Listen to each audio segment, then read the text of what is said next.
Studying capacitor और capacitor dielectric हम लोग पढ़ना शुरू किए थे, right?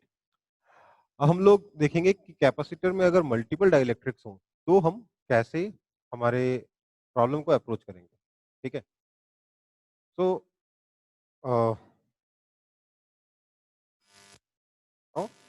Capacitor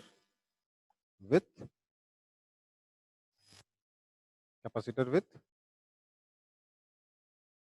multiple dielectrics, क्या होगा इसमें कि हमारी जो कैपेसिटर प्लेट्स हैं, एक ये प्लेट है, एक ये प्लेट है। प्लेट एरिया ए है, दोनों प्लेट्स के बीच का डिस्टेंस लेट्स से डी है। इन प्लेट्स के बीच में हम लोग डाइलेक्ट्रिक रखेंगे एक से ज्यादा। रखने के कई तरीके हो सकते हैं।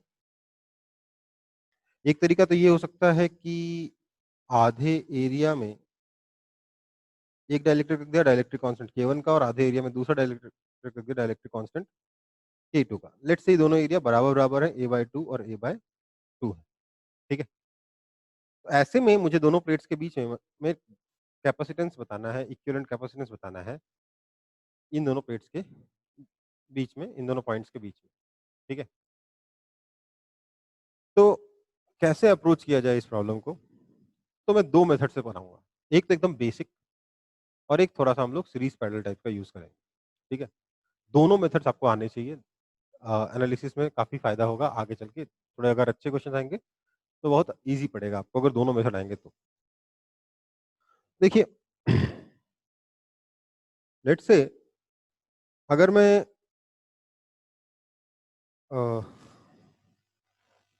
यहाँ पर चार्ज के बारे में बात करूं या यूं बात करूं, लेट्स से इन दोनों के बीच में पोटेंशियल डिफरेंस भी है। लेट्स से मेथड 1 की बात कर रहा हूं। Let's say potential difference is equal to V डाल दिया हम लोगों ने, इन दोनों प्लेट्स के बीच में पोटेंशियल डिफरेंस V अप्लाई कर दिया। अगर हम पोटेंशियल डिफरेंस V अप्लाई करेंगे तो इधर इलेक्ट्रिक फील्ड E1 और इधर का इलेक्ट्रिक फील्ड E2, दोनों क्या होगा? दोनों हो जाएगा, ध्यान दीजिएगा बेटा, E1 is equal to E2 is equal to V/D। होगा कि नहीं होगा, खुद सोच के बताओ। Potential difference upon distance is electric field, होगा? हाँ सर। एक सेकंड।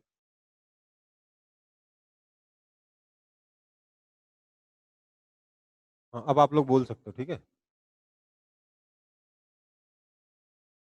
हाँ, तो क्या यहाँ पे पोटेंशियल डिफरेंस अगर V है तो इलेक्ट्रिक फील्ड V/D होगा कि नहीं होगा, पहले मुझे बताइए। अब आप लोग अपने आप को अनम्यूट करके मुझे रिप्लाई कर सकते हो। फिर जो भी है इतना होगा। किसी को मैं तो वो व्हाट्सएप पे लिख दीजिए, चैट पे लिख दीजिएगा, ठीक है? तो अब E1 है कितना? तो सर E1 तो होगा यहाँ का, अगर मैं चार्ज डेंसिटी सिग्मा 1 और यहाँ के चार्ज डेंसिटी सिग्मा 2 मान लूँ तो E1 हो जाएगा सर σ1/K1 एप्सिलॉन नॉट,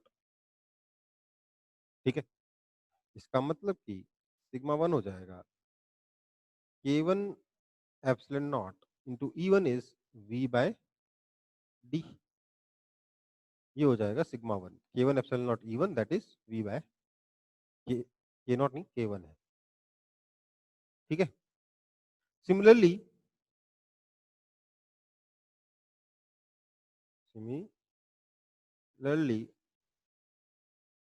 σ2 कितना हो जाएगा? K2 एप्सिलॉन नॉट V/D, ठीक है? बेटा अब डिसेबल नहीं है आपका माइक, आपका माइक अब इनेबल है, अब आप कर सकते हो, ठीक है? पहले डिसेबल्ड था। ओके, सो σ1 और σ2 दोनों हम लोगों ने निकाल लिया। इसका यूज करके हम लोग यहाँ का चार्ज Q1 और यहाँ का चार्ज Q2 निकाल सकते हैं। तो therefore Q1 is equal to K1 epsilon naught V/D into area कितना है A/2 और Q2 आ गया K2 epsilon naught V/D into area कितना है A/2।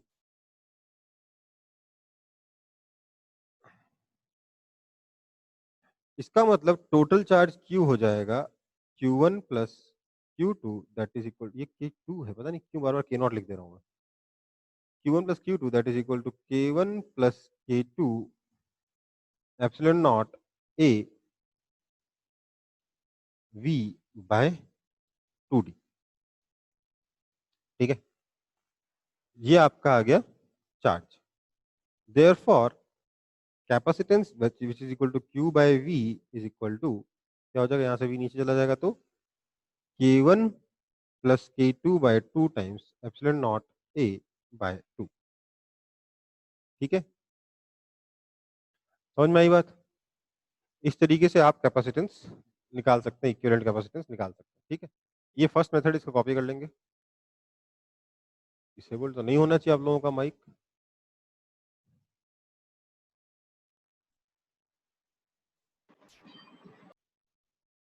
अब ट्राई करके देखो।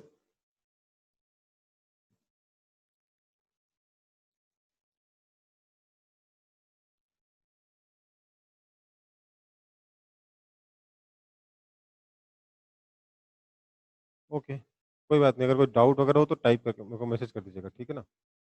समझ नहीं आ रहा है ऐसा क्यों हो रहा है।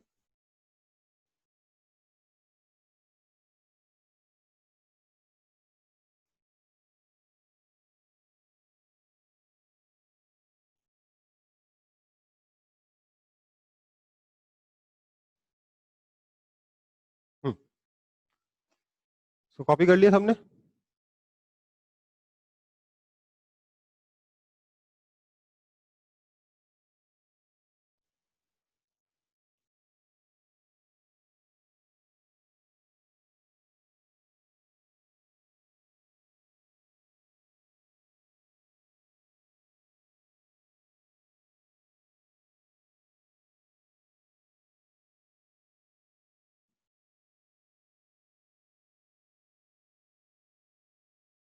ओके, देखिए सेकंड मेथड क्या कह रहा है। सेकंड मेथड में हम क्या करेंगे, देखिए हम लोग यहाँ पर बोलेंगे कि एक्चुअली एक कैपेसिटर नहीं है, यहाँ पे दो कैपेसिटर होगा, एक K1 डाइलेक्ट्रिक वाला और एक K2 डाइलेक्ट्रिक वाला। दोनों कैपेसिटर्स का इस बार प्लेट एरिया कितना है A/2 और A/2, plate distance between plates कितना है D। अब एक चीज और सोचिए, अगर मैं इस प्लेट के दो हिस्से मान लूं और इस प्लेट के भी दो हिस्से मान लूं, तो दो कैपेसिटर तो दिख रहे हैं। साथ साथ क्या आपको ये दिख रहा है कि यहाँ पर जो पोटेंशियल डिफरेंस होगा वही पोटेंशियल डिफरेंस यहाँ पर भी होगा? दिख रहा है कि नहीं दिख रहा?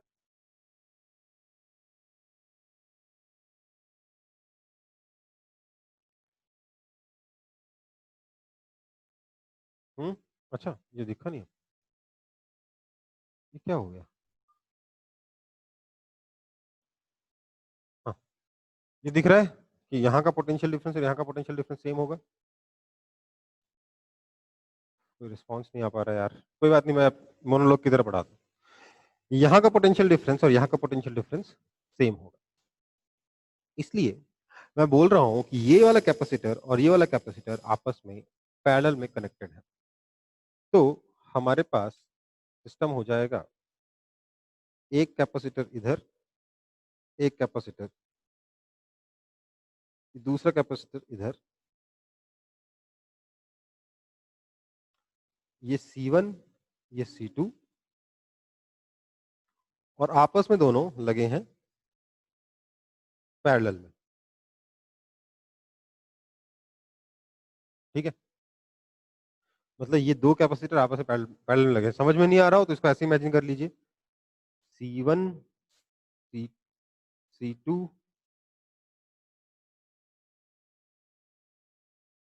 बस इसको 90 डिग्री से घुमा के देखिए, ऐसे बन जाएगा, है ना? ऐसे घुमा लो 90 डिग्री से, ये बन जाएगा। ठीक है, ये दो कैपेसिटर पैरेलल में लगे हैं। C1 कितना है बेटा? C1 हो जाएगा sir K1 epsilon not A/2 upon K1 है, K1 epsilon not A/2 upon D। और C2 हो जाएगा K2 epsilon not A/2 upon D। Equivalent capacitance C कितना हो जाएगा, C1 plus C2, that is simply K1 plus K2 by 2 epsilon not A by D। ये by 2 यहाँ लिखने की जरूरत है, नीचे लिख सकते हो। तो बेसिकली आपने देखा दोनों मेथड से सेम आंसर पहुंच गया। फर्स्ट मेथड ज़्यादा एनालिटिकल है, ज़्यादा चीज़ों का हम एनालिसिस कर पाएंगे इस मेथड में। सेकंड वाला मेथड फास्टर है, जनरली फास्टर होता है, हमेशा जरूरी नहीं बट जनरली फास्टर होता है। ठीक है, तो इसको एक बार कॉपी कर लेंगे सब लोग, फिर हम आगे बढ़ते हैं।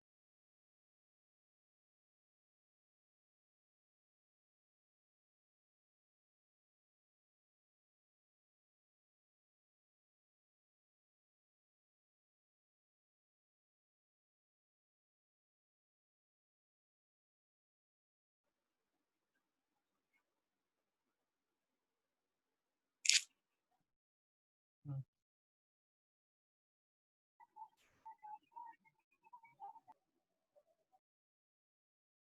अब हो रहा है आप लोगों का on, mic on off? Aniket ने तो अभी करके दिखाया मुझे। ठीक है, ये कॉपी हो जाए तो बताइएगा।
चलो,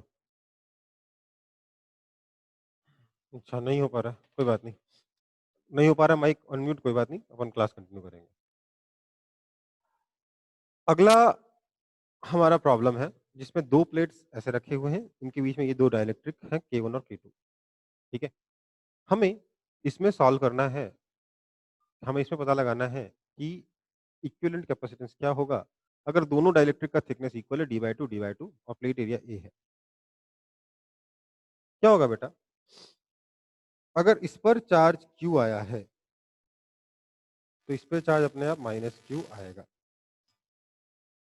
यहाँ पर चार्ज डेंसिटी पूरे पे सेम रहेगी क्योंकि पूरा का पूरा सरफेस आइडेंटिकल है, इसलिए यहाँ का चार्ज डेंसिटी अगर सिग्मा बोलता हूँ, यहाँ का चार्ज डेंसिटी माइनस सिग्मा आएगा। And this sigma is simply Q by area. ठीक है, अब इन दोनों मीडियम्स में इलेक्ट्रिक फील्ड अलग अलग होगा। यहाँ का इलेक्ट्रिक फील्ड E1, यहाँ का इलेक्ट्रिक फील्ड E2। ठीक, E1 कितना होगा सर, E1 होगा sigma bye K1 epsilon not और E2 हो जाएगा sigma bye K2 epsilon not, क्योंकि इलेक्ट्रिक फील्ड होता है सिग्मा बाय एप्सिलॉन नॉट। उसको K से डिवाइड कर दोगे तो आपका मीडियम में इलेक्ट्रिक फील्ड मिल जाएगा। अब क्या करेंगे, E1 E2 आ गया तो अब हम लोग बोलेंगे कि पोटेंशियल डिफरेंस V कितना हो जाएगा, तो वो हो जाएगा E1 into D by two plus E2 into D by two, है ना। ये पोटेंशियल डिफरेंस है, that is equal to E1 plus E2 into D by two. This implies potential difference V is equal to E1 plus E2 is sigma by epsilon naught into 1 by K1 plus 1 by K2 into D by 2. ये आपका potential difference V आ गया। अब sigma कितना है, Q by area. तो this implies potential difference V is equal to Q upon A epsilon naught into D by 2 into 1 by K1 plus 1 by K2। सो यहां से हमें मिलेगा, this implies capacitance C is equal to Q by V, Q by V that is equal to 2 epsilon not A upon D times 1 by K1 plus 1 by K2। ठीक है, एक चीज का ध्यान रखना, कभी भी अगर आप तरीके की एनालिसिस करके आंसर तक, तो हमेशा एक चीज जरूर रखना कि अगर K1 और K2 इक्वल हो जाए, लेट से K हो जाए, K1 is equal to K2 is equal to K हो जाए, तो क्या हो जाएगा, ये 1 by K plus 1 by K, 2 by K हो गया। 2 बाय K में नीचे वाला 2 पर वाला 2 कैंसिल हो जाएगा, ये 1 बाय K ऊपर चला जाएगा, तो क्या बन जाएगा, K epsilon not A by D, जो कि सही है। अगर पूरा का पूरा डाइलेक्ट्रिक कांस्टेंट K होता तो आंसर क्या होता कैपेसिटेंस का, K epsilon not A by D। Check करने के लिए हमेशा ये चीज वेरीफाई कर लेना कैसा हो रहा है या नहीं हो रहा है आपके आंसर में। कैलकुलेशन मिस्टेक जब अगर होती है, अगर सिली मिस्टेक होती है, तो 80% सिली मिस्टेक इस तरीके से अवॉइड हो जाती है। ठीक है, कॉन्सेप्चुअल मिस्टेक तो फिर आपको अलग प्रॉब्लम है, लेकिन अगर सिली मिस्टेक्स हैं तो फाइनल आंसर वेरीफाई करने से कई बार अवॉइड हो जाता है। ठीक है बेटा, मैं बोल रहा हूँ लास्ट पार्ट में कि अगर यहाँ पर K1 और K2 दोनों के बराबर हो जाए, if K1 equals to K2 equals to K हो जाए लेट से, तो पूरा का पूरा एक ही डाइलेक्ट्रिक, यहाँ पे डाइलेक्ट्रिक कांस्टेंट K का, तो इसलिए यहाँ पर जो कैपेसिटेंस हो जाएगा वो कितना हो जाएगा, K epsilon not A by D, है ना। K, अगर सिर्फ एक कैपेसिटर रखा है तो कैपेसिटेंस कितना होता है, K epsilon not A by D। तो इस इक्वेशन में भी अगर मैं K1 is equal to K2 is equal to K डाल दूं तो मेरा आंसर वही आना चाहिए। इसको हमेशा वेरीफाई कर लीजिएगा।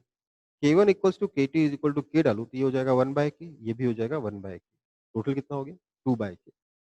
ये वाला 2 और ये वाला 2 कैंसिल हो गया, 1 बाय K नीचे से ऊपर चला गया, क्या बचा, K epsilon not A by D। तो हाँ, वेरीफाई हो रहा है कि ये सही है। ठीक है, ओके, ये था मेथड 1। मेरे को हमेशा मेथड 1 ज्यादा पसंद है, पर मैं भी ज्यादातर क्वेश्चंस मेथड 2 से ही सॉल्व करता हूँ। क्यों, क्योंकि मेथड, तो मेथड 2 क्या है कि ये जो दो आप लोग इसको सोच रहे हो, दो आप लोग डाइलेक्ट्रिक देख रहे हो, मैं इसको देख रहा हूं एक कुछ इस तरीके से कि यहाँ पे बीच में एक बहुत ही पतली सी शीट रखी मेटल की, यहाँ का इलेक्ट्रिक फील्ड E1 रहेगा, यहाँ का इलेक्ट्रिक फील्ड E2 रहेगा, कोई फर्क नहीं पड़ेगा। तो मैं यहाँ पर एक कैपेसिटर इधर देख रहा हूँ, एक कैपेसिटर इधर देख रहा हूँ, इधर C1 इधर C2। ठीक है, तो दिस इज सिमिलर टू, एक कैपेसिटर यहाँ पे रखा हुआ है C1, दूसरा रखा हुआ है C2, दोनों एक दूसरे के साथ सीरीज में लगे, एक के बाद एक लगे। ठीक है, तो क्या होगा ऐसे में, हमारा जो C1 है that is simply K1 epsilon not A upon D by 2, और C2 कितना है, K2 epsilon not A upon D by 2। ठीक है, now 1 by C is equal to 1 by C1 plus 1 by C2, क्योंकि दोनों कैपेसिटर सीरीज में है। Series में कैपेसिटेंस का फॉर्मूला क्या होता है, 1 by C is equal to 1 by C1 plus 1 by C2। Resistance होता है R1 प्लस R2, कैपेसिटर में होता है 1 by C is equal to 1 by C1 plus 1 by C2। So this is equal to D by 2 upon K1 epsilon not A plus D by 2 upon K2 epsilon not A। This implies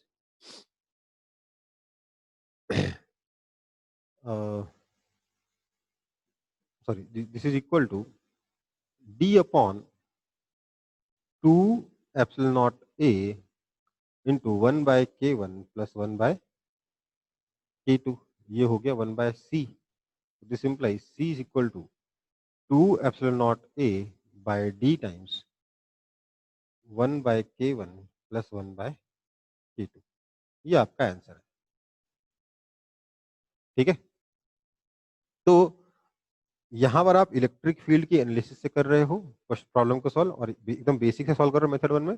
method 2 में series parallel का use करके solve कर रहे हो। आपको दोनों clear होने चाहिए, दोनों में से ऐसा नहीं होगा कि सर मेथड 1 आता मेथड 2 नहीं आता मेरा काम हो जाएगा क्या, मेथड 2 आता मेथड 1 आता मेरा काम हो जाएगा क्या, नहीं, आपको दोनों आने चाहिए। ठीक है, इसको भी कॉपी कर लेंगे फटाफट।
चलो,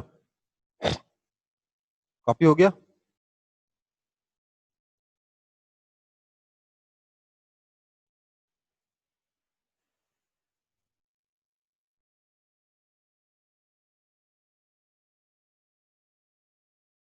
तो देखो फिर,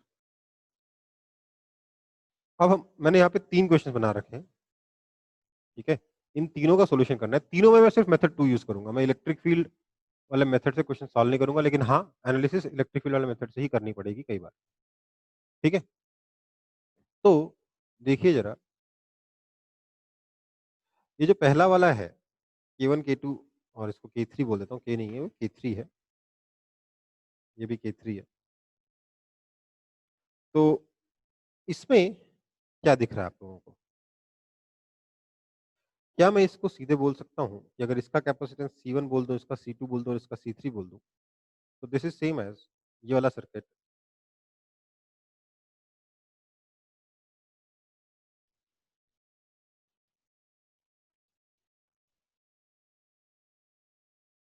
C1, C2, C3, जहां पर C1 कितना है? C1 है आपका K1 epsilon not A/2 upon D/2। C2 हो जाएगा K2 epsilon not A/2 upon D/2, और C3 हो जाएगा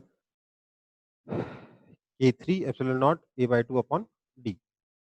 ठीक है, C2 is equal to K2 epsilon not A/2 upon D/2, and C3 is equal to K3 epsilon not A/2 by D। ये 3 capacitors हैं, ये C1 और C2 सीरीज में लगे, C3 साथ में पैरेलल में लगा है।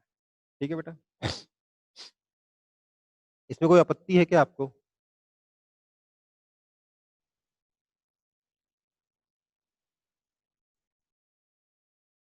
ओके, आपत्ति है यस सर, या समझ में आ गया यस सर?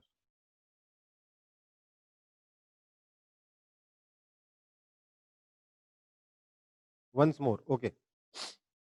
देखो भाई, ये K1 K2 ये अपने आप में एक कैपेसिटर है, ये अपने आप में कैपेसिटर है, ये अपने आप में कैपेसिटर है। ये दोनों एक के बाद एक लगे हैं, सीरीज में है, ये उनके साथ पैरेलल में लगा है, पैरेलल में है। C1 और C2 सीरीज में है, C3 पैरेलल में है। और C1 की वैल्यू कितनी हो जाएगी? इसका plate area A/2 distance D/2 so K1 epsilon not A/2 upon D/2 ठीक है? ये कितना हो जाएगा? K2 epsilon not A/2 upon D/2 similarly C3 कितना हो जाएगा? K3 epsilon not A/2 upon पूरा का पूरा डिस्टेंस D और ये आपस में सीरीज में लगे हैं। मतलब इस तरीके से कनेक्शन है। क्या हो रहा है? समझिए बात। यहाँ पर इलेक्ट्रिक फील्ड होगा E1, यहाँ पर इलेक्ट्रिक फील्ड होगा E2 और यहाँ पे इलेक्ट्रिक फील्ड होगा पूरे में E3 ठीक है? एक्चुअली में क्या होगा? यहाँ का चार्ज डेंसिटी हो जाएगा सिग्मा 1 यहाँ का चार्ज डेंसिटी हो जाएगा सिग्मा 2 यहाँ का हो जाएगा माइनस सिग्मा 2 तो देखिए समझिए बात को क्योंकि यहाँ का टोटल चार्ज सेम था यहाँ का टोटल चार्ज मान लेते हैं क्यू था यहाँ कितना है सिग्मा 2 इंटू ए तो बचा हुआ यहाँ पर आएगा सिग्मा 1 इंटू A/2 यहाँ आ जाएगा सिग्मा 2 इंटू A/2 यहाँ बचा हुआ आ जाएगा सिग्मा 1 इंटू A/2 यहाँ पे आ जाएगा माइनस सिग्मा 2 इंटू A/2 तो बचा वो कितना बचा इसके बराबर ही बचेगा ना तो यहाँ पे भी कितना आ जाएगा सिग्मा 1 ही आएगा समझ में आई बात एक काम करते हैं इसको सिग्मा 3 कह देते हैं यहाँ सिग्मा माइनस सिग्मा 2 कहते हैं और sigma 1 is equal to sigma 2 लिख देते हैं ये सोचिएगा कैसे हो रहा है यहाँ सिग्मा 1 है यहाँ माइनस सिग्मा 2 है और सिग्मा 1 और सिग्मा 2 बराबर है ये मैं बोल रहा हूँ आप खुद सोचिए कैसे होगा सिग्मा 3 है यहाँ इधर सिग्मा 3 तो इधर माइनस सिग्मा 3 थे तो ऑब्वियस है अब इस इस प्लेट का चार्ज और इस प्लेट का चार्ज तो बराबर है लेट से क्यू है यहाँ का चार्ज Q3 तो यहाँ का चार्ज माइनस Q3 यहाँ का Q यहाँ का माइनस Q यहाँ का Q3 यहाँ का माइनस Q3 तो यहाँ का कितना बचा Q माइनस Q3 यहाँ कितना बचा उसका नेगेटिव तो बेसिकली अगर यहाँ पे सिग्मा 1 आएगा तो यहाँ पे ऑटोमेटिकली जो माइनस सिग्मा 2 होगा वो सिग्मा 1 के बराबर ही होगा क्लियर है तो बेसिकली इस कैपेसिटर का चार्ज और इस कैपेसिटर का चार्ज सेम है ठीक है इन दोनों का चार्ज सेम है ये दोनों आपस में सीरीज में है ये उनके साथ पैरेलल में है तो अब हम लोग इस सर्किट को सॉल्व करके आसानी से इक्विवेलेंट कैपेसिटेंस निकाल सकते हैं अब सेकंड पार्ट पे आते हैं सेकंड क्वेश्चन पे आते हैं ये फर्स्ट क्वेश्चन था सेकंड क्वेश्चन पे देखते हैं इसको C1 बोल दो इसको C2 बोल दो और इसको C3 बोल दो तो क्या मैं इसको लिख सकता हूँ कि this is same as C1 C2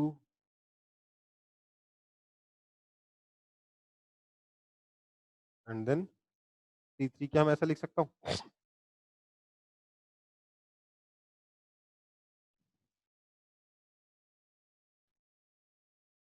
हाँ या ना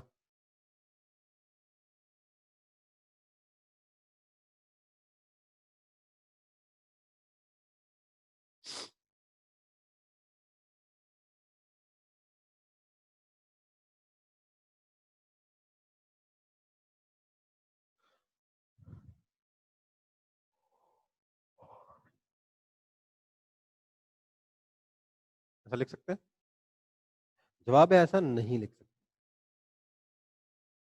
क्यों नहीं लिख सकते ये समझने के लिए पहले हम अगला क्वेश्चन सॉल्व करेंगे ठीक है हालांकि यहाँ पे भी समझा सकता हूँ पर मैं अगले वाले क्वेश्चन में ज्यादा अच्छे से समझा पाऊंगा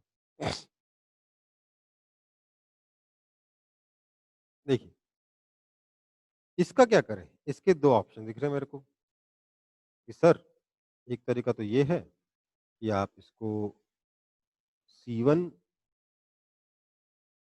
C2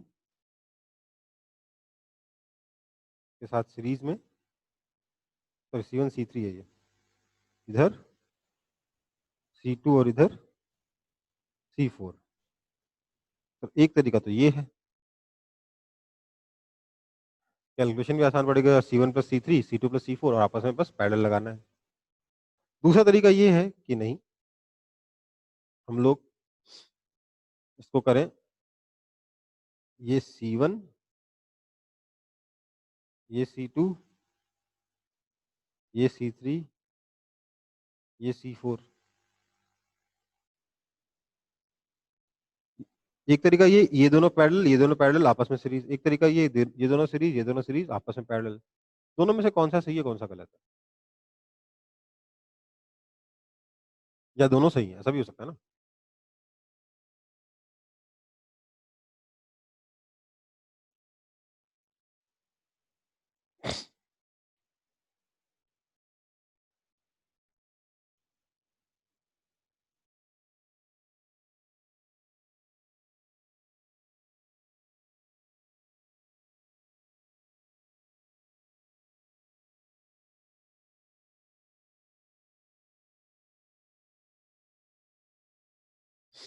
ये सेकंड वाला सही है, फर्स्ट वाला गलत है।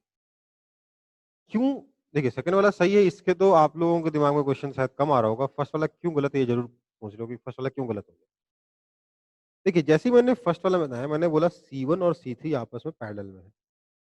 इसका मतलब मैंने मान लिया कि इसके क्रॉस पोटेंशियल डिफरेंस और इसके क्रॉस पोटेंशियल डिफरेंस सेम है। इसका मतलब यहाँ का इलेक्ट्रिक फील्ड और यहाँ का इलेक्ट्रिक फील्ड सेम है। ठीक है? समझिए बात। मैं क्या ये मेटेलिक प्लेट है? बिल्कुल नहीं। यहाँ पर तो कोई कंडक्टर है नहीं। इसलिए यहाँ का पोटेंशियल और यहाँ का पोटेंशियल सेम होना ज़रूरी नहीं है। ठीक है? यहाँ का पोटेंशियल और यहाँ का पोटेंशियल सेम होना ज़रूरी नहीं है। यहाँ का पोटेंशियल और यहाँ का पोटेंशियल सेम है। बट यहाँ का पोटेंशियल और यहाँ का पोटेंशियल सेम होना ज़रूरी नहीं है। इसलिए मैं इनको आपस में पैरेलल में नहीं मान सकता, क्योंकि दोनों कैपेसिटर्स के अक्रॉस पोटेंशियल डिफरेंस सेम नहीं है। सेम कहानी यहाँ पर भी है कि मैं इनको आपस में पैरेलल में नहीं मान सकता, क्योंकि यहाँ का पोटेंशियल और यहाँ का पोटेंशियल सेम होना ज़रूरी नहीं। ठीक है? बात समझो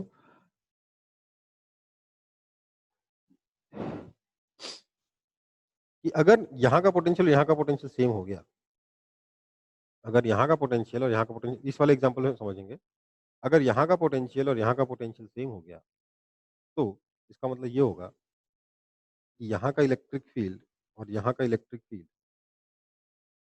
सेम है, दोनों ई है मान लेते हैं। ठीक है? यहाँ का पोटेंशियल इलेक्ट्रिक फील्ड E1, यहाँ का इलेक्ट्रिक फील्ड E2। ठीक है? अब देखो, यहाँ का चार्ज डेंसिटी मान लेता हूँ माइनस सिग्मा 3 है। यहाँ की चार्ज डेंसिटी सिग्मा 1, यहाँ की चार्ज डेंसिटी सिग्मा 2 मान लेता हूँ। ठीक है? तो बेसिकली हमें क्या देखने को मिलेगा, क्योंकि यहाँ पे इलेक्ट्रिक फील्ड यहाँ का और यहाँ का सेम है, इसलिए इस पूरे पे चार्ज डेंसिटी सेम ही रहेगी, यहाँ का माइनस सिग्मा 3 रहेगा। है ना? हमें क्या देखने को मिलेगा कि इधर का जो इलेक्ट्रिक फील्ड आ रहा है, वो आएगा, अच्छा, दूसरी चीज़ ये देखने को मिली कि E1 is equal to E2 हो जाएगा, अगर हमने ये अज्यूम किया तो, क्योंकि यहाँ का पोटेंशियल डिफरेंस, यहाँ का पोटेंशियल डिफरेंस सेम है। ठीक है? So this means that sigma 1 by K1 epsilon not is equal to sigma 2 by K2 epsilon not. मतलब सिग्मा 1 और सिग्मा 2 इक्वल नहीं, अगर ये अज्यूम किया तो। पर क्योंकि यहाँ का और यहाँ का सिग्मा सेम है, इसलिए यहाँ का सिग्मा और यहाँ का सिग्मा भी सेम होना पड़ेगा। बेसिकली इस सिग्मा 1 को यहाँ के सिग्मा के बराबर होना है, इस सिग्मा 2 को यहाँ के सिग्मा के बराबर होना है ना? इसलिए हम लोगों ने कॉन्ट्राडिक्शन देख लिया। यहाँ देख रहे हैं कि सिग्मा 1 और सिग्मा 2 बराबर नहीं है, और यहाँ से देखने को मिल रहा नहीं, सिग्मा 1 भी सिग्मा 3 के बराबर है, सिग्मा 2 भी सिग्मा 3 के बराबर है। इसलिए सिग्मा 1 सिग्मा 2 के इक्वल भी होना चाहिए, अनइक्वल भी होना चाहिए, जो कि पॉसिबल नहीं है, इसलिए ये वाला मेथड गलत है। सीधा-सा सिंपल और स्ट्रेट फॉरवर्ड लॉजिक क्या है कि ये एक मेटल नहीं है, यहाँ का पोटेंशियल और यहाँ का पोटेंशियल सेम नहीं है, इसलिए मैं इसको और इसको आपस में अपने मन से पैरेलल नहीं मान सकता। अगर मैं मान के कोशिश करता भी हूँ, तो मैं एक कॉन्ट्राडिक्शन तक पहुँच जाता हूँ, इसलिए पूरी तरीके से ये गलत है। ठीक है? इसका उपाय क्या है? जैसे यहाँ पे हमने किया, इन दोनों को सीरीज़ में माना, इन दोनों को सीरीज़ में माना और आपस में पैरेलल में लगा दिया। सर इसको क्या करें? इसके साथ क्या करें? तो इसके साथ हम कुछ ऐसा करेंगे।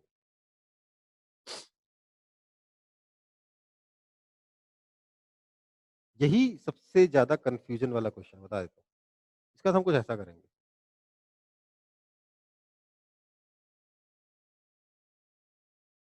ये था ना K1, K2, यहाँ पूरे में K3 था। मैंने इसको अपने मन से 2 पार्ट में डिवाइड कर लिया अपने दिमाग में K3, K3 और फिर इसको कंपेयर कर दिया इससे और यहाँ से आ गया मैं इस पे।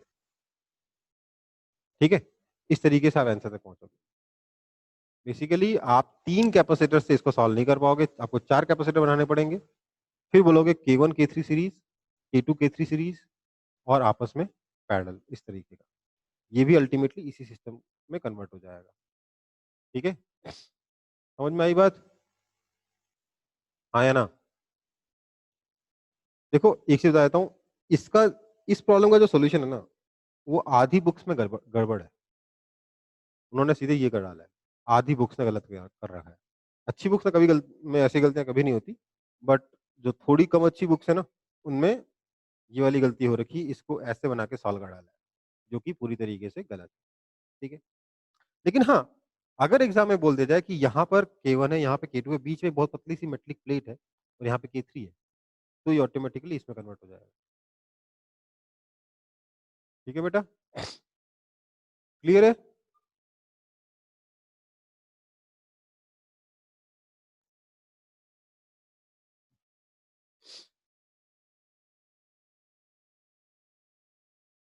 इसको सब लोग कॉपी कर लेंगे जल्दी-जल्दी, फिर आगे बढ़ेंगे हम लोग।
कॉपी हो गया?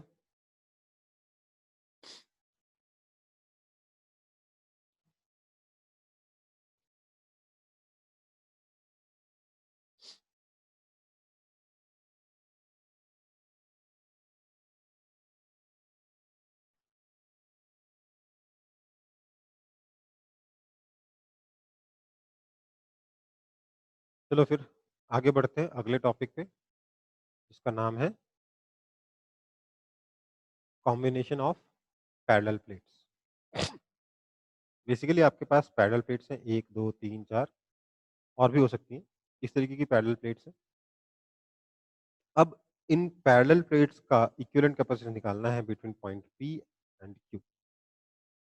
P और Q के बीच में आपको इक्विवेलेंट कैपेसिटेंस निकालना है। ठीक है? बस ऐसे प्लेट्स रख दी हैं और ये वायर से ऐसे कनेक्शन कर दिए गए हैं। आप बोलोगे सर इसमें कैपेसिटर कहाँ बन रहा है, कैसे बन रहा है? तो देखिए मैं पूरी एनालिसिस करता हूँ पहले तो।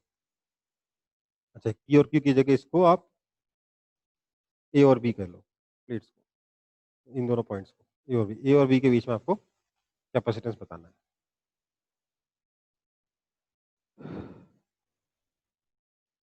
देखिए, अगर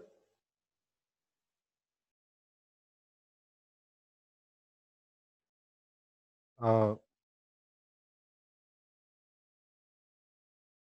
मैं अगर ए का पोटेंशियल V मान लूँ और बी का पोटेंशियल 0 मान लूँ, ठीक है? तो क्या होगा? बेसिकली हायर पोटेंशियल वाली प्लेट पे क्या होता है? पॉजिटिव चार्ज आता है, लोअर पोटेंशियल वाली प्लेट पे क्या आता है? नेगेटिव चार्ज आता है। तो हम देख बेसिकली क्या होता है इलेक्ट्रिक फील्ड जो है वो हायर पोटेंशियल से लोअर पोटेंशियल की तरफ पॉइंटेड होता है, डायरेक्टेड होता है। तो अगर इलेक्ट्रिक फील्ड के हिसाब से देखूँगा, तो जो-जो प्लेट्स इस ए से कनेक्टेड हैं, वहाँ से इलेक्ट्रिक फील्ड उन प्लेट्स की तरफ जाएगा जो कि बी से कनेक्टेड है। तो अगर एकदम ज़ीरो लेवल से एनालिसिस करना शुरू करें इस क्वेश्चन की, इस सिचुएशन की तो क्या होगा? यहाँ पर इलेक्ट्रिक फील्ड है इस तरीके से, क्योंकि ये ए से कनेक्टेड है और ये वाली प्लेट बी से कनेक्टेड है। यहाँ पर इलेक्ट्रिक फील्ड होगी इस तरीके से और इस तरीके से। नज़र आ रहा है? सबको दिख रहा है ये कि क्या हो रहा है यहाँ पे?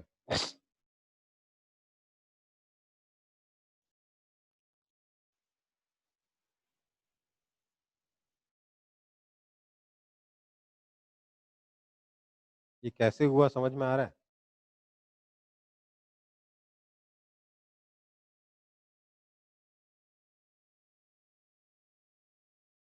तो क्या मैं लिख सकता हूँ ये electric field is simply V by D होगा?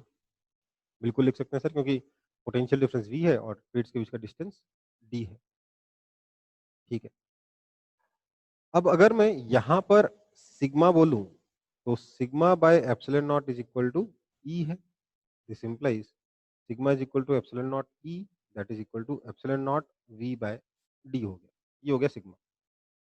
यहाँ सिग्मा, यहाँ माइनस सिग्मा, यहाँ सिग्मा, यहाँ माइनस सिग्मा, यहाँ सिग्मा, यहाँ माइनस सिग्मा, यहाँ सिग्मा, यहाँ माइनस सिग्मा। ये भी नज़र आ रहा होगा आप लोगों को, क्योंकि इलेक्ट्रिक फील्ड जो है वो प्लस सिग्मा से माइनस सिग्मा की तरफ जाएगी।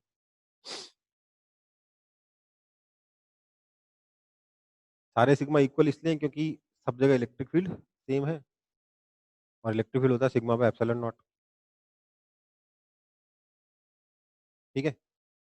तो इसका मतलब क्योंकि सबका एरिया भी ए है, सबका एरिया सेम है, इसलिए यहाँ का क्यू, यहाँ का माइनस क्यू, यहाँ का माइनस क्यू, यहाँ का क्यू, यहाँ का क्यू, यहाँ का माइनस क्यू, यहाँ का माइनस क्यू, यहाँ का क्यू, और ये क्यू कितना हो जाएगा? Sigma A that is equal to epsilon not A by D into V. ठीक है? ये क्यू हो गया। मेरे ख्याल से यहाँ तक भी कोई आपत्ति नहीं होगी।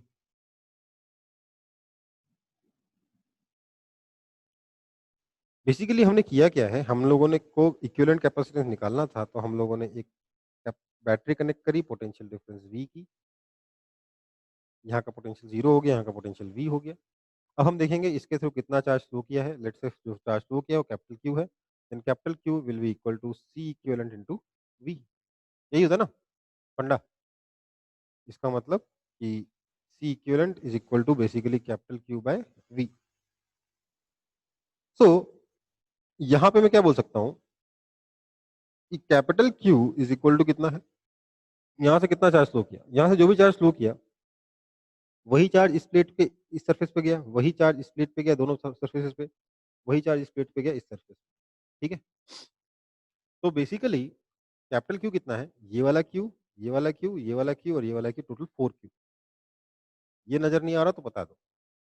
यहाँ पर गया क्यू, यहाँ पर गया वो दोनों सरफेस पे क्यू क्यू, तो 2 क्यू, और यहाँ पे गया Q, Q plus 2 Q plus Q कितना हो गया?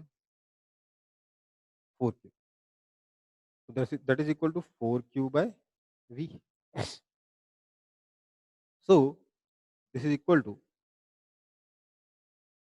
4 epsilon not A by D. ठीक है? समझ में आई बात? Now this is the most common type of combination of parallel plates. इसलिए यहाँ पे लोग बोल देते हैं सर फॉर्मूला बन गया सर क्या?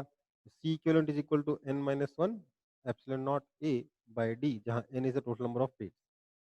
ये फॉर्मूला ठीक है, पर सिर्फ इस कॉम्बिनेशन के लिए ठीक है। दिक्कत क्या होती है, एग्जाम में नए टाइप का कॉम्बिनेशन दे देंगे और गड़बड़ हो जाएगी, इसलिए इसको आपको याद नहीं करना है। ये बुक्स में दे रखा है एज ए फॉर्मूला, बहुत सारी बुक्स में एज ए फॉर्मूला दे रखा है, खासतौर से मेडिकल की बुक्स में दे रखा है, बट आपको इसे याद नहीं करना है, ठीक है। ये काम का फॉर्मूला नहीं है, ठीक। इसको कॉपी कर लेंगे सब लोग फटाफट।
फोर क्यू कैसा है, एक बार और एक्सप्लेन करें। देखिए भाई, आपका टोटल आप यहाँ पे देखेंगे तो आप पाएंगे कि ये वाला चार्ज क्यू है, ये वाला चार्ज क्यू है, ये वाला चार्ज क्यू है और ये वाला चार्ज क्यू, ये 4 प्लस क्यू चार्ज है।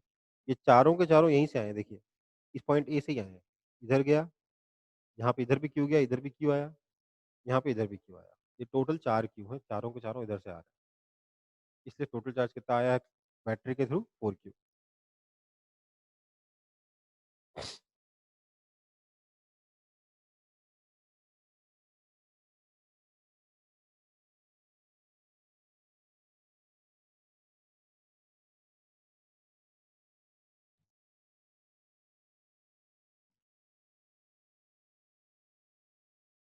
रिचा समझ में आया कि नहीं आया? बेसिकली यहाँ से जो कैपिटल क्यू गया वो इन तीनों प्लेट्स पर गया ना। इस प्लेट पे टोटल चार्ज कितना है, क्यू, बाहर तो जीरो होगा, यहाँ पे जीरो होगा। इस प्लेट का टोटल चार्ज कितना है, इधर का क्यू इधर क्यू, 2 क्यू, और इस प्लेट का टोटल चार्ज कितना है, क्यू।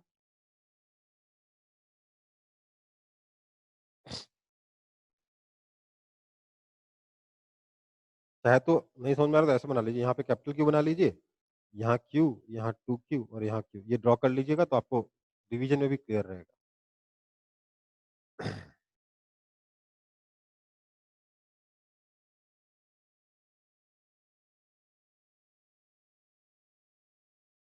चलो, एक चीज और देखिए, एग्जाम में आपको इतना डिटेल में कभी बना के नहीं देगा प्लेट्स, आपको ऐसे दिया जाएंगे प्लेट्स, इस तरीके से, ठीक है। अब आप खुद समझते रहिए कहाँ पर प्लेट है और कहाँ पे वायर है। बेसिकली क्या है, प्लेट को भी एक लाइन से ड्रॉ कर देगा और वायर को भी एक लाइन से ड्रॉ कर देगा। अब आपको खुद ही समझना होगा कौन सा प्लेट और कौन सा वायर है, ठीक है। बेसिकली क्योंकि बोल देगा कि पैरेलल प्लेट्स का अरेंजमेंट है, तो भैया पैरेलल तो यही है ना, बस इतना ही है ना। तो ये प्लेट्स है, बाकी सब वायर्स, ठीक है। कोई दिक्कत है इसमें? इतना भी नहीं करेगा, कई बार तो क्या करेगा, ये बना देगा, देखो।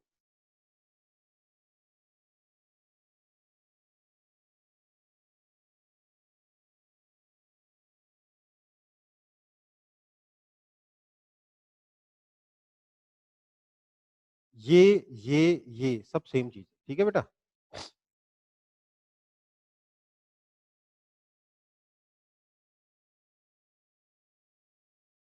इसको भी चाहो तो कॉपी कर लो।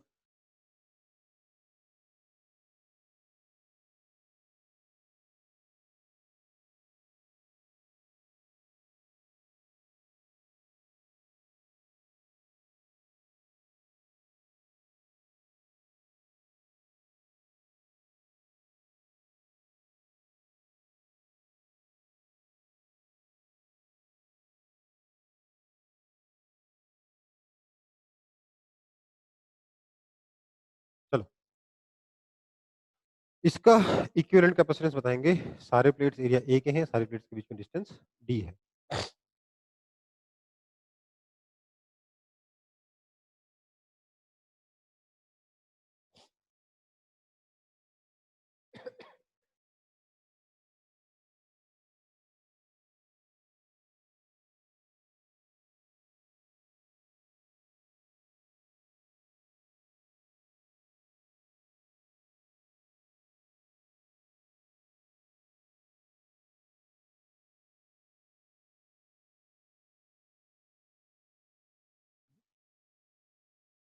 देखिए, अगर मैं यहाँ पे फॉर्मूला लगाऊं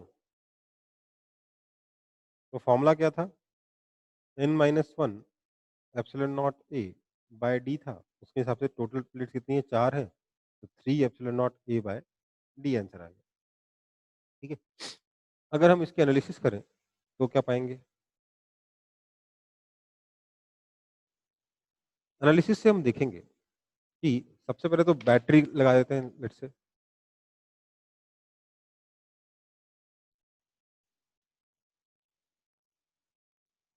बैटरी लगा दी हमने, potential difference let's say V की। यहाँ का पोटेंशियल 0 हो गया, यहाँ का पोटेंशियल वी हो गया। ठीक है। अब इसका मतलब इसका पोटेंशियल भी वी है, इसका पोटेंशियल भी वी है, इसका पोटेंशियल भी 0 है, इसका पोटेंशियल भी 0 है। ठीक है। तो इलेक्ट्रिक फील्ड कहाँ होगा? यहाँ पर होगा इलेक्ट्रिक फील्ड। यहाँ पे कोई इलेक्ट्रिक फील्ड नहीं होगा क्योंकि दोनों का पोटेंशियल सेम है, और एक इलेक्ट्रिक फील्ड यहाँ पर होगा ई। ये इलेक्ट्रिक फील्ड कितना होगा? ये हो जाएगा वी बाय डी। इसलिए यहाँ पर चार्ज आ जाएगा क्यू, यहाँ आ जाएगा माइनस क्यू, यहाँ चार्ज आ जाएगा क्यू, यहाँ चार्ज आ जाएगा माइनस क्यू। ठीक है। तो this is also equal to Q upon A epsilon not. So this implies Q is equal to epsilon naught A by D into V। इतना चार्ज इन प्लेट्स पे आएगा, Q minus Q, Q minus Q। तो अगर यहाँ से charge जो flow कर रहा है वो कैपिटल Q कर रहा है लेट्स से, यहाँ से चार्ज आया कैपिटल Q, ये इसका कुछ चार्ज इस प्लेट पे चला गया, प्लेट नंबर 1 पे चला गया, कितना चार्ज गया? स्मॉल Q गया। इस प्लेट पे भी कितना चार्ज गया? स्मॉल Q गया। तो टोटल चार्ज कैपिटल Q कितना है? कैपिटल Q हो जाएगा 2 small q, that is equal to 2 times epsilon not A by D times V. ठीक है। अब अगर हम इसको C, this is equal to, मैं लिख सकता हूँ सी इक्वलेंट इनटू वी। तो इससे मुझे क्या मिल जाएगा? This implies C equivalent is equal to 2 epsilon not A by D. ये आपका करेक्ट आंसर है, ये आपका इनकरेक्ट आंसर है। इसलिए बोला था फॉर्मूला याद करने की कोई जरूरत नहीं है। समझ में आई बात? कोई दिक्कत है इसमें?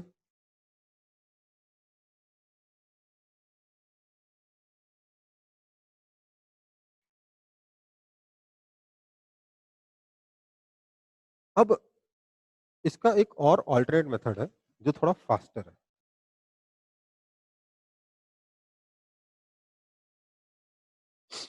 मतलब ये तो इजी क्वेश्चन है, तो इसमें तो यही फास्ट लग रहा है, बट ऑल्टरनेट मेथड है जो और ज्यादा फास्ट है।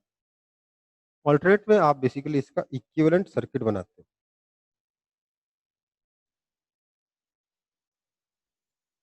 बेसिकली आप ये समझ लो, आपको कैपेसिटर बनाने के लिए प्लेट नहीं चाहिए, प्लेट का अंदर वाला सरफेस चाहिए।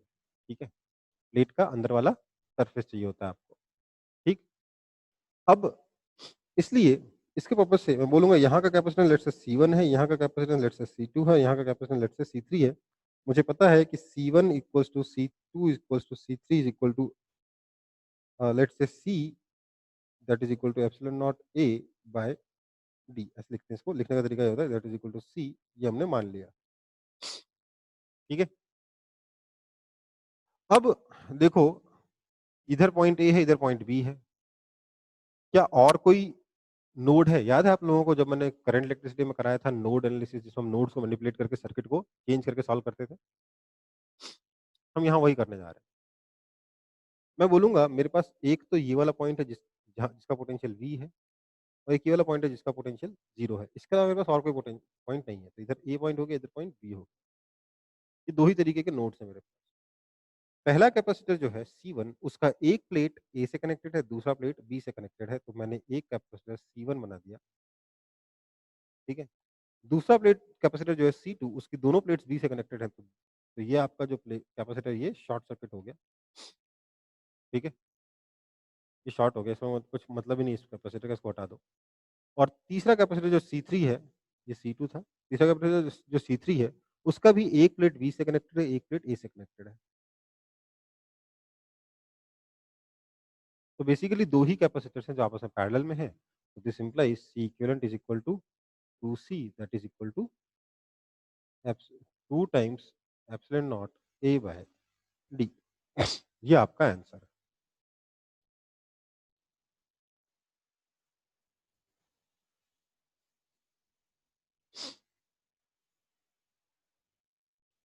ठीक है? पर ये जो मेथड है ना, ये सिर्फ इक्विवेलेंट कैपेसिटेंस निकालने के काम आएगा।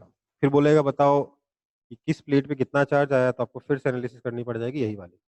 तो आपको दोनों सबसे इम्पोर्टेंट मेथड ये वाला है। This is best method, this is faster method and this is worst और नॉट इवन अ मेथड। ठीक है ना? ये मतलब करना ही नहीं है, आंसर ही गलत आ रहा है। ठीक है? चलो फिर कॉपी कर लो इसको भी।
कॉपी हो गया होगा, तो अगला वाला देखते हैं। मुझे इसका इक्विवेलेंट कैपेसिटेंस चाहिए between point A and B. ठीक है? समझ में आ रही बात? क्या करेंगे इसका कैपेसिटेंस निकालने के लिए? देखिए, दो मेथड्स हैं। ठीक है?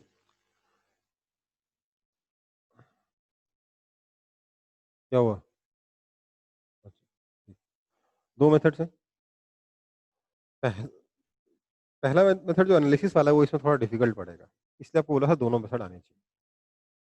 डिफिकल्ट मतलब थोड़ा लेंदी हो जाएगा और कुछ नहीं है। तो लेकिन फिर भी पहले एनालिसिस से ही करेंगे, फिर अपन लोग इक्विवेलेंट सर्किट से करेंगे। ठीक है? तो लेट्स से यहाँ का पे हमने बैटरी लगा दी वी, यहाँ का पोटेंशियल हो गया 0, यहाँ का पोटेंशियल हो गया वी।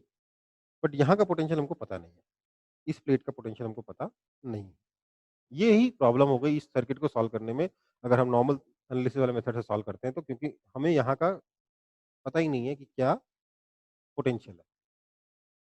कोई बात नहीं, let's take the potential here to be X. ठीक है? तो मैं मान रहा हूँ कि एक्स जो है वो वी से छोटा है और 0 से बड़ा है। तो यहाँ पर एक इलेक्ट्रिक फील्ड आएगा E1, यहाँ पर भी वही इलेक्ट्रिक फील्ड आएगा E1, क्योंकि पोटेंशियल डिफरेंस कितना है, वी माइनस एक्स। और यहाँ पर जो इलेक्ट्रिक फील्ड आएगा वो हो जाएगा E2। ठीक है? कोई दिक्कत?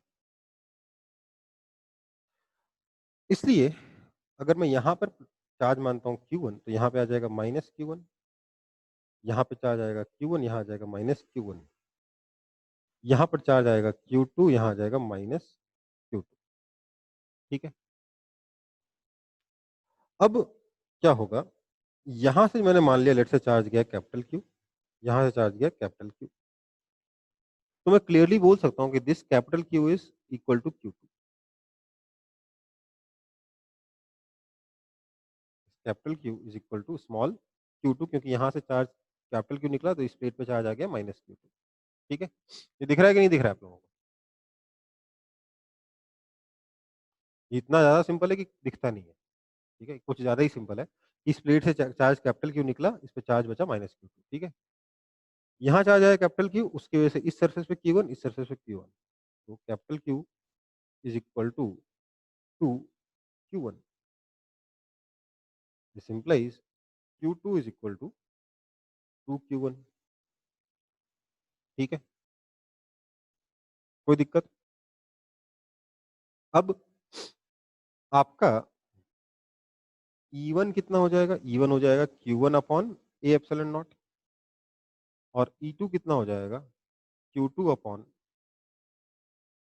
A epsilon not. Now Q2 is 2Q1, so this is also equal to 2Q1 upon A epsilon naught. ठीक है, नाउ पोटेंशियल डिफरेंस V कितना हो जाएगा? बेसिकली V हो जाएगा E1D प्लस E2D।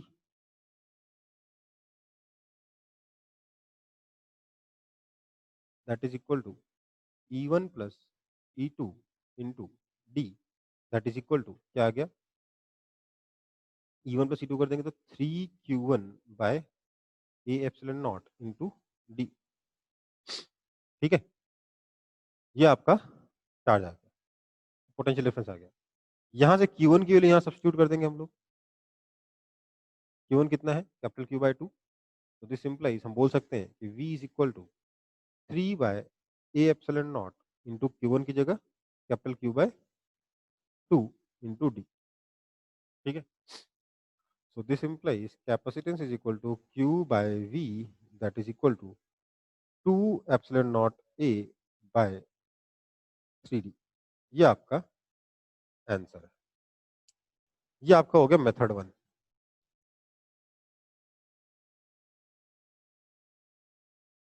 ठीक है, बेसिकली एनालिसिस से किया है। ये बेस्ट मेथड होता है, बट कई बार लेंदी हो जाता है, कई बार कैलकुलेशन ज्यादा हो जाती है। ठीक है, कोई दिक्कत है इसमें?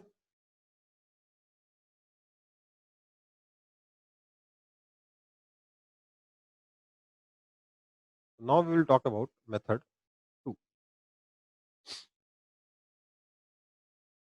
मेथड 2 में क्या है? मेरे पास 3 कैपेसिटर्स हैं। इसको मैंने बोल दिया C1, इसको बोल दिया C2, इसको बोल दिया C3। तीनों क्या है? Epsilon not A by D है। C1 equals to C2 equals to C3 is equal to epsilon not A by D, that is equal to C हमने लेट से मान लिया। ठीक है, अब ये लगे कहाँ है? मेरे पास 3 तरीके के पोटेंशियल है। ए का पोटेंशियल, बी का पोटेंशियल और एक्स का पोटेंशियल। बेसिकली ए का पोटेंशियल ए जो है V, ए का पोटेंशियल बी जिसका पोटेंशियल है 0। ठीक है, और तीसरा पोटेंशियल है एक्स, मैंने एक्स यहाँ कहीं मान लिया, देखूंगा कैसा सर्किट बनता है। अब पहला कैपेसिटेंस C1 जो है वो ए और एक्स के बीच में लगा है। ओके, ए और एक्स के बीच में एक C1 लगा दो। दूसरा कैपेसिटेंस C2 भी, एक प्लेट ए से कनेक्टेड है, दूसरा प्लेट एक्स से कनेक्टेड है, फिर दूसरा, अच्छा ये दोनों तो पैरेलल हो गए। और तीसरा कैपेसिटर का एक प्लेट एक्स से कनेक्टेड है, दूसरा प्लेट बी से कनेक्टेड है, इसलिए ये बन गया आपका सर्किट। ठीक है, C1 C2 C3 तीनों इक्वल है, सी के बराबर है, आराम से इसको सॉल्व कर सकते हो, आंसर आ जाएगा। ये हो जाएगा 2C, यहाँ हो जाएगा C, तो इस 2C comma C in series, this implies C equivalent is equal to 2C into C, C1 C2 upon C1 plus C2, 2C plus C, that is equal to 2C by 3, that is equal to 2 epsilon naught A by 3D answer. ठीक है, कुछ ज्यादा भी लगे हो तो इस तरीके से क्वेश्चन सॉल्व हो जाएगा। तो एक बार इसको भी आप सब लोग कॉपी कर लेंगे।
कॉपी हो गया?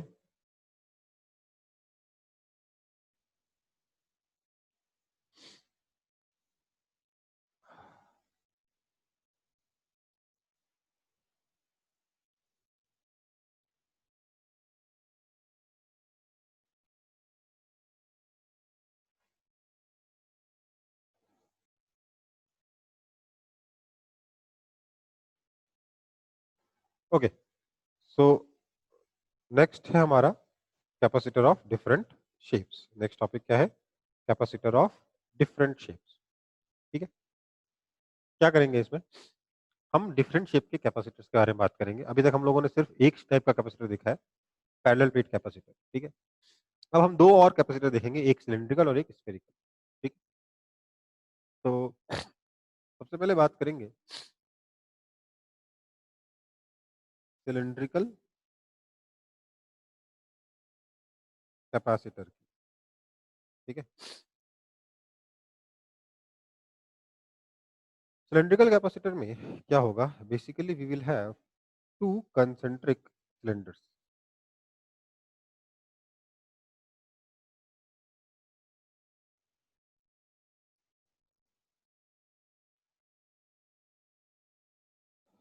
टू कंसेंट्रिक सिलेंडर्स होंगे, दोनों कंडक्टिंग होंगे। ठीक है, दोनों की जो लेंथ है वो काफी ज्यादा होगी in comparison to their radius. अंदर वाले का रेडियस लेट से मैं ए मान लेता हूँ, बाहर वाले का रेडियस लेट से मैं बी मान लेता हूँ। ठीक है, मैंने क्या किया, यहाँ से चार्ज क्यू निकाला और ये चार्ज अंदर वाले प्लेट पे, अंदर वाले सिलेंडर पे डाल दिया। बाहर वाले सिलेंडर से क्यू निकाल के अंदर वाले सिलेंडर पे डाल दिया, तो बेसिकली बाहर वाले सिलेंडर पे आके चार्ज माइनस की, इस पे आगे चार्ज प्लस। ठीक है, तो ऐसे में यहाँ का चार्ज डेंसिटी हो गया linear charge density plus lambda, यहाँ का लीनियर चार्ज डेंसिटी हो गया minus lambda. Linear charge density बता रहा हूँ मतलब चार्ज पर यूनिट लेंथ बता रहा हूँ, क्यू बाय एल बता रहा हूँ मैं, क्योंकि मुझे इलेक्ट्रिक फील्ड भी इस लैम्डा के टर्म्स में आसानी से याद है। ठीक है, तो lambda is equal to simply Q by L.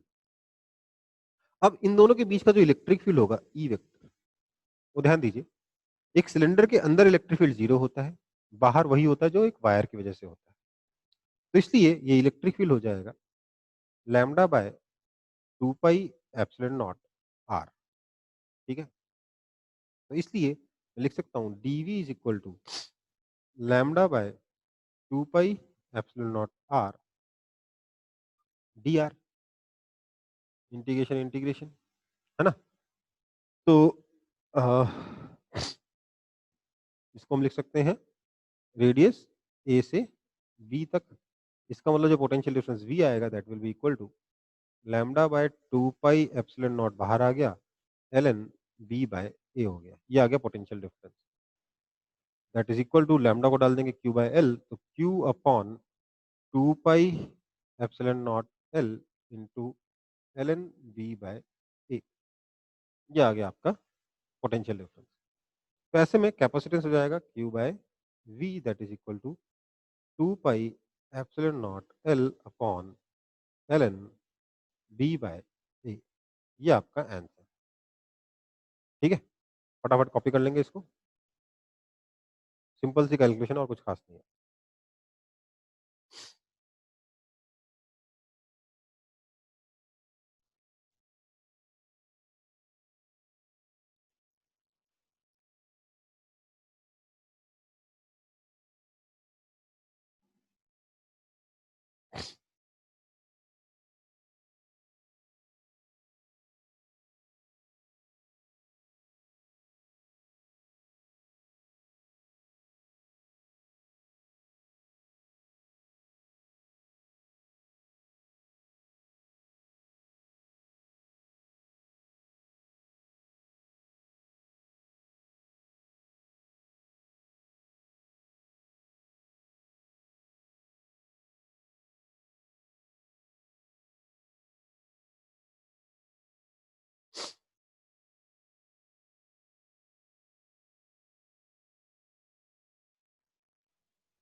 Copy हो गया?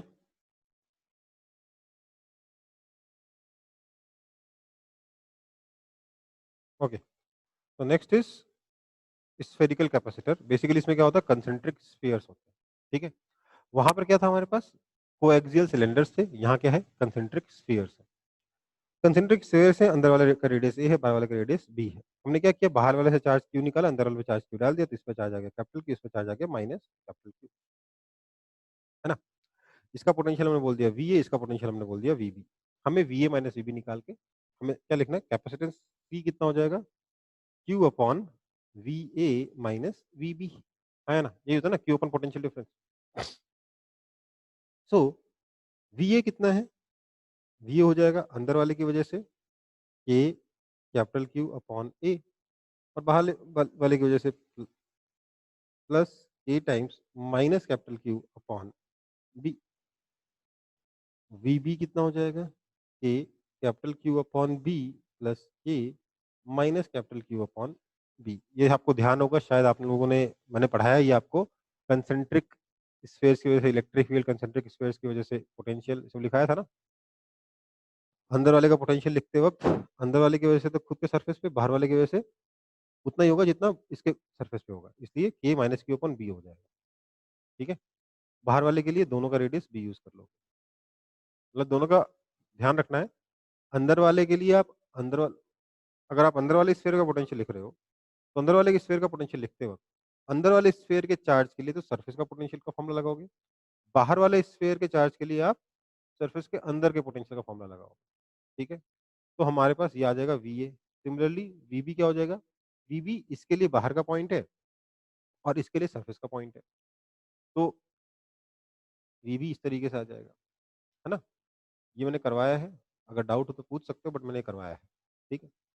तो V A minus V B क्या हो जाएगा, V A minus V B हो जाएगा K Q into one by A minus one by B, that's it. So therefore capacitance हो जाएगा Q upon K Q into one by A minus one by B, that is equal to K चला, Q Q चला गया, one by के क्या होता है, four pi epsilon not upon one by basically R one minus one by R two. ये आपका capacitance रहेगा। कितना आएगा capacitance, four pi epsilon not upon one by R one minus one by R two. ये काफी अच्छा सा capacitance का फॉर्मूला आपका बन गया। स्फीयर का क्या होता है, four pi epsilon not R. Spherical capacitor का कितना होता है, four pi epsilon not upon one by R one minus one by R two, ठीक है। इसको फटाफट सब लोग कॉपी कर लेंगे।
कॉपी हो गया, ठीक।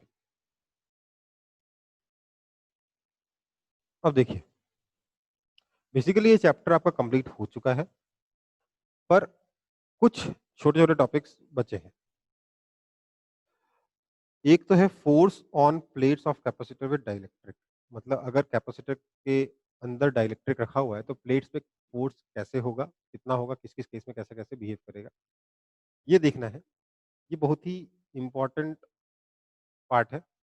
इसको मैं अलग से लूँगा क्योंकि अभी बताऊँगा ना, तो आप इसकी वैल्यू नहीं समझोगे, ठीक है? इसको मैं बाद में लूँगा मैग्नेटिक इफेक्ट ऑफ करंट खत्म होने के बाद।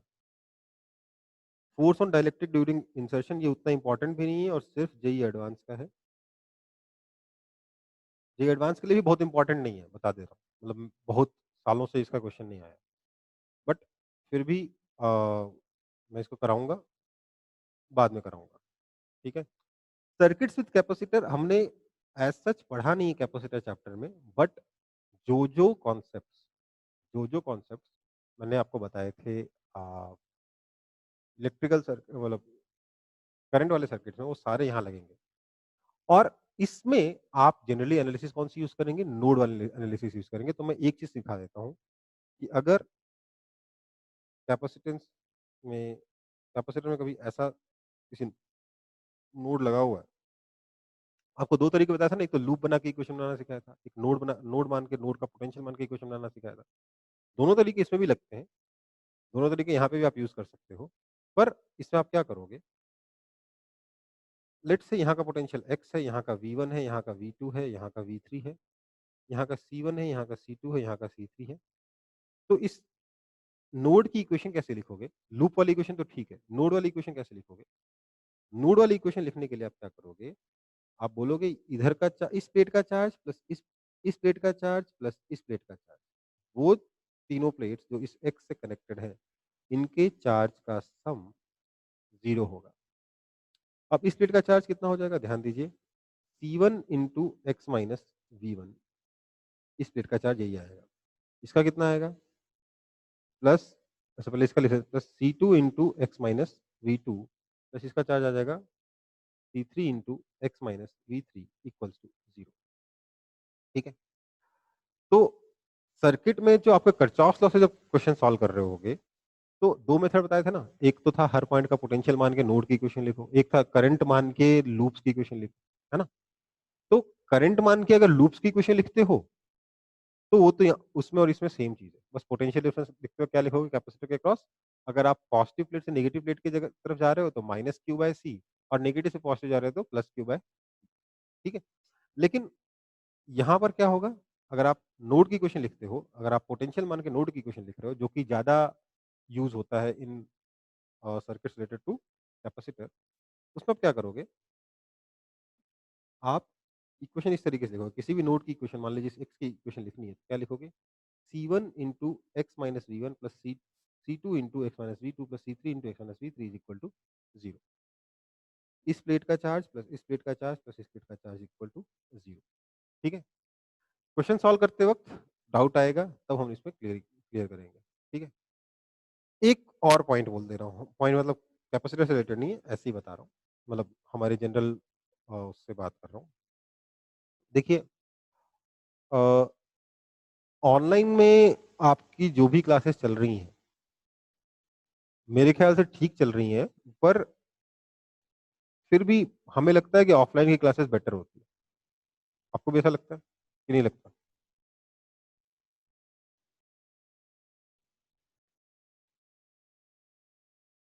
हुँ? कि ऑफलाइन क्लासेस बेटर होती हैं?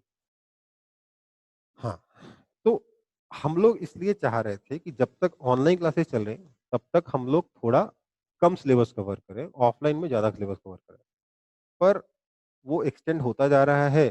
पहले बोल रहे थे 1 अगस्त से शुरू स्कूल्स खोल देंगे, अब लग रहा है कि अब कल मिनिस्ट्री ने वो मँगाया है, पेरेंट्स से अपने रिव्यू मँगवाए हैं, पेरेंट्स से सजेशंस मँगवाए हैं कि बताइए कब स्कूल्स खोले जाएँ, अगस्त में, सितंबर में कि अक्टूबर में? जब तक स्कूल्स नहीं खोलेंगे तब तक कोचिंग्स भी नहीं खोलेंगे, मतलब एक साथ खोलेंगे दोनों, ठीक है? तो अब वो और एक्सटेंड होने की बात हो रही है, ठीक है? अब इसलिए हम लोग क्या करें, अभी तक तो हम सोच रहे थे कि यार ऑनलाइन में कम से कम सिलेबस कवर कराएँगे, जब ऑफलाइन शुरू होगा तो ज़्यादा कवर करेंगे। बट अगर ऑनलाइन ही होना है, कुछ और दिन तक एक्सटेंड हो सकता है, तो सिलेबस अब रोक के फ़ायदा नहीं है। अब हम लोग वीकली 3 बार मिलेंगे, कोई दिक्कत है? 3 क्लासेस लूँगा मैं, 3 क्लासेस पर वीक लूँगा rather than 2 classes per week हो रही है ना, उसको 3 क्लासेस पर वीक करेंगे जिससे कि कम से कम सिलेबस हमारा आगे बढ़े। ठीक है बेटा? शेड्यूल आप लोगों को मिल जाएगा। ये जो क्लासेस चल रही हैं 2 तो चलेंगी, उसके अलावा तीसरी क्लास कब चलेगी इसका शेड्यूल आपको मिल जाएगा। ठीक है? हम चाह रहे थे कि थोड़ा सिलेबस रोकें और ऑफलाइन में ज़्यादा से ज़्यादा कवर करें बट वो पॉसिबल अब लग नहीं रहा कि कब तक होगा, कब तक नहीं होगा। तो let's move on with this method only 3 classes per week only. ठीक है? बेटा फिजिक्स के लिए तो मैं बोल दे रहा हूँ केमिस्ट्री और मैथ्स के लिए अनिल सर, रवि सर आपसे खुद ही बात करेंगे। ठीक है ना? वो बेटर रहेगा अनिल सर आपसे केमिस्ट्री के बारे में बात करें, रवि सर आपसे मैथ्स में बात करें। लेकिन हाँ, अनिल सर से तो डिस्कशन हुआ था इस बारे में, तो उस न्यूज़ के बाद ही कि जब आपका ये मिनिस्ट्री ने जब मँगवाया, एचआरडी मिनिस्ट्री ने सजेशन मँगवाया कि स्कूल कब से खोले जाएँ, उसके बाद ही बात करी थी हम लोगों ने। इसी बात पे डिस्कशन किया था, तो मैं और अनिल सर तो इस चीज़ पे एग्रीड हैं। रवि सर भी एग्रीड ही होंगे। उनसे लेकिन डायरेक्टली बात नहीं, पहले उनसे बात हो रखी थी बट उनसे ये फाइनली अभी बात नहीं हुई है, क्योंकि कल ही आई है ये न्यूज़। ठीक है, कल रात को मैं और अनिल सर मिले थे, तो हो गया था। रवि सर से कल रात को मुलाकात नहीं हुई है। ठीक है? तो अ, इसलिए इंडिविजुअल सब्जेक्ट्स में ही आपको उस बारे में बताया जाएगा। बाकी बायोलॉजी की क्लासेस सही चल रही है, मेरे ख्याल से सिलेबस सही चल रहा होगा आप लोगों का, क्योंकि वो शुरुआत से ही सर ज़्यादा क्लासेस ले रहे हैं शायद, जो लोग बायोलॉजी में हैं। हाँ, ठीक है बेटा। तो मिलते हैं फिर नेक्स्ट क्लास में, ठीक है? अभी के लिए क्लास खत्म करते हैं।